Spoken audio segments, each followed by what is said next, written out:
தனுசு தனுசு ராசிக்காரர்களுக்கு இந்த வாரத்தின் கடைசியில் சந்திராஷ்டமம். வியாழக்கிழமை 26/9 வியாழக்கிழமை சாயந்தரம் 5:12 இருந்து ஞாயிற்றுக்கிழமை அதிகாலை 3:38 வரைக்கும். வியாழக்கிழமை சாயந்தரம் ஆரம்பிக்குது இல்லையா, வெள்ளிக்கிழமை சனிக்கிழமை இந்த 2 நாள் முழுமைக்கும் சந்திராஷ்டமத்தை நீங்கள் அனுபவிப்பீங்க. ஆக வெள்ளி சனி வாரத்தின் இறுதியில் தனுசு ராசிக்காரர்களுக்கு வெள்ளி சனி முழுக்க சந்திராஷ்டமம் இருக்கும். அதாவது வியாழக்கிழமை சாயந்தரம் 5:12 முதல் ஞாயிற்றுக்கிழமை அதிகாலை 3:38 வரைக்கும் சனி ஞாயிறு முழுக்க சந்திராஷ்டமத்தை நீங்கள் அனுபவிக்கக்கூடிய ஒரு அமைப்பு. ஆக வாரத்தின் முற்பகுதி 5 நாட்கள் அப்படி ஒன்றும் பெரிய அளவில் சோதனைகள் எதுவும் இருக்காது. முதல்ல பார்த்தீங்கன்னா 6ஆம் இடத்துலையும் 7ஆம் இடத்துலையும் சந்திரன் இருக்கிறார். 6ஆம் இடத்துல சந்திரன் வலுத்து அமரும் பொழுது எதிர்ப்புகளை விளக்கக்கூடிய தன்மை, கடன் நோய் அமைப்புகளை விளக்கக்கூடிய தன்மை.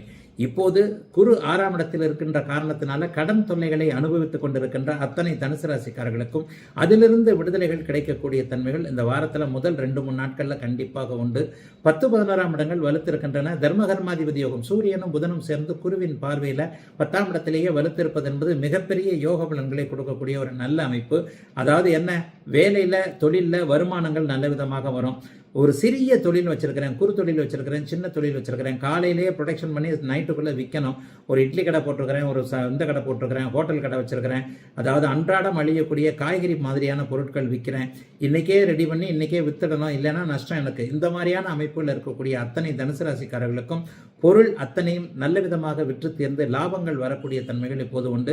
10-11ஆம் இடங்கள் வலுத்திருக்கின்றன. சந்திரனின் இயக்கம் அந்த சந்திராஷ்டம நாட்களை தவிர்த்து மற்ற நாட்களில் மிகப்பெரிய அளவில் யோக பலனாக இருப்பதால் அப்படிலாம் ஒன்றும் பெரிய கஷ்டங்கள் இப்போது தனுசு ராசிக்காரர்களுக்கு கிடையாது. வயதான தனுசு ராசிக்காரர்களுக்கு கொஞ்சம் ஆரோக்கிய விஷயத்தில் கொஞ்சம் கவலைகள் கண்டிப்பாக இருக்கும். இப்படி இருக்கு உடம்பு, அப்படி இருக்கு உடம்புன்ட்டு. ஆனால் செக் பண்ணி பார்க்க போனீங்கன்னா அப்படிலாம் ஒன்றும் பெரிய கஷ்டங்கள் கண்டிப்பாக இருக்காது. ஆகவே எதையும் சமாளிக்கக்கூடிய அளவில் நல்ல விதமாகவே 10-11ஆம் இடங்கள் சுபத்துவமாக இருக்க, தர்மகர்மாதிபதி யோகமும் அமைந்திருக்க, 6ஆம் இடத்திலையும் 11ஆம் இடத்திலையும் சுபர்கள் அமைந்திருக்கின்ற காரணத்தினால், உபசய ஸ்தானங்கள் வலுத்திருக்கின்ற காரணத்தினால் கடன் நோய், வம்பு வழக்கு, அசிங்கம், கேவலம் போன்ற அனைத்தையும் வெல்லக்கூடிய சாமர்த்தியம் இருக்கக்கூடிய நல்ல வாரமாகவே இந்த வாரம் அமைஞ்சிருக்குங்க.